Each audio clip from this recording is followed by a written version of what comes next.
faut avoir une différenciation. Et ça vient avec l'expérience beaucoup. Voilà. Mais c'est bien d'avoir une différenciation. Mais ce qu'il faut aussi comprendre, c'est grâce à cette différenciation, tu vas créer une offre. Tu vas créer une offre qui répond à un besoin d'une typologie d'entrepreneur. Donc, grâce à tes compétences, tu vas pouvoir créer une offre qui répond à une problématique et c'est comme ça que tu vas pouvoir attirer tes clients. Tu vas pouvoir attirer ces clients qui ont cette problématique-là à laquelle toi, tu peux répondre parce que tu as développé des compétences. Ça, c'est important. Donc ça, c'est un moyen de pouvoir déjà convertir des prospects en clients. Et ensuite, si tu as une spécialité, il faut que ça se sache. Il faut que les gens le sachent. Et dis-le. Il faut que tu puisses le dire, le crier, que tout le monde sache que tu as cette spécialité, cette compétence-là, ou cette énergie, cette motivation, cette chose qui va te différencier. Si c'est du temps, parce que tu es disponible, dis-le. Si c'est une compétence particulière, dis-le. Si c'est une spécificité dans un secteur d'activité, dis-le aussi. Mais en tout cas, il faut que tu puisses te concentrer sur ce qui est différent, ce qui va te différencier des autres. Voilà.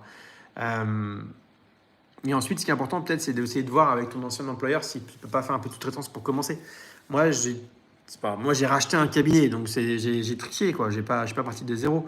Mais c'est vrai qu'acheter un cabinet, c'est une chance énorme. Je suis en train de vendre mes parts à Benjamin, un expert comptable. Et je sais que c'est une chance pour lui de pouvoir se lancer aussi en rachetant une clientèle. Voilà. Mais voilà ce que je peux te partager, c'est un vrai sujet. C'est très long comme réponse à apporter, quoi. Fabien, dis-lui que Grégory t'a proposé 40K. Eh oui, Simon, je t'ai proposé 40K. Ralph. Salut Ralph. Que penses-tu de l'SICA? Eh ben, je l'ai passé quand j'étais en Irlande. Je me suis pris des mauvaises notes partout, moi. Quand j'étais en Irlande, j'avais un job la journée, j'étais contrôleur de gestion.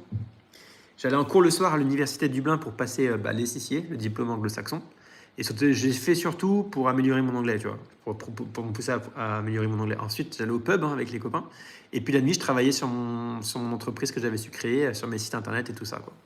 Mais l'SICA, c'est un... Pourquoi pas, hein. Moi, je l'avais fait juste pour améliorer mon anglais. Mais l'SICA, c'est un diplôme qui va t'apporter une compétence supplémentaire, c'est sûr. Alors après, c'est du boulot, hein. C'est du boulot. J'ai des copains qui ont le double diplôme français et anglo-saxon. Je sais pas s'ils s'en servent tant que ça finalement, mais ça peut que t'aider en plus, quoi. Mais c'est comme tu vois ce que j'ai appris moi avec les CCA, ou quand j'ai appris l'anglais que j'ai appris via les CCA ou en vivant à Dublin. Au final, ça me sert pas du tout dans mon quotidien.